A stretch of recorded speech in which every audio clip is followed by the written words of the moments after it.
السلام علیکم ورحمۃ اللہ وبرکاتہ۔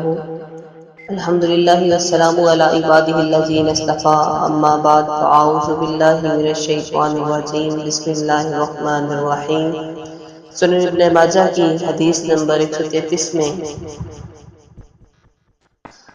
حضرت سعد بن زید عمر بن نفیل رضی اللہ تعالیٰ عنہ سے مروی روایت ہے، فرماتے ہیں رسول اللہ صلی اللہ علیہ وسلم 10 افراد کی ایک مجلس میں 10ویں فرد کی حیثیت سے تشریف فرما تھے۔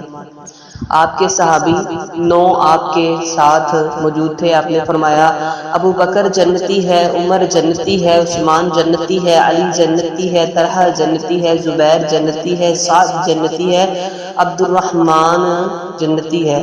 ان سے پوچھا گیا آپ نے 8 صحابہ کے نام لیے ہیں، 9ویں صاحب کون ہے؟ فرمایا میں۔ کون؟ سعد بن زید۔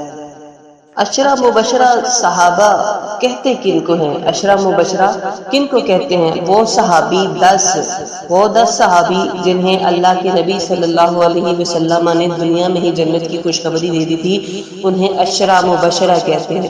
عشرہ مینس 10، مبشرہ بشارت دیے گئے، جنہیں بشارت کیسی؟ جنت کی بشارت، جنت کی خوشخبری دیے گئے۔ دنیا میں ہی وہ 10 صحابہ جنت کی خوشخبری دیے گئے، نبی کریم صلی اللہ علیہ وسلم کی زبان اقدس سے انہیں عشرہ مبشرہ کہتے ہیں۔ کون کون ہیں؟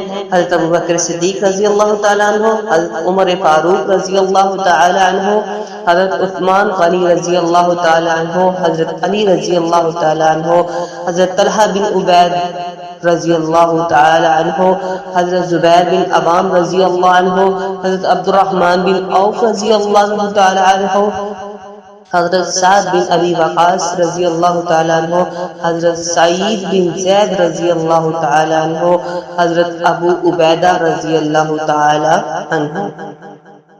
بحیثیت مسلمان ہمیں ان 10 صحابہ کے نام زبانی یاد ہونے چاہیے۔ اللہ رب العزت سے دعا ہے اللہ صحیح معنوں میں صحابہ سے محبت اور عقیدت نصیب فرمائے، آمین ثم آمین۔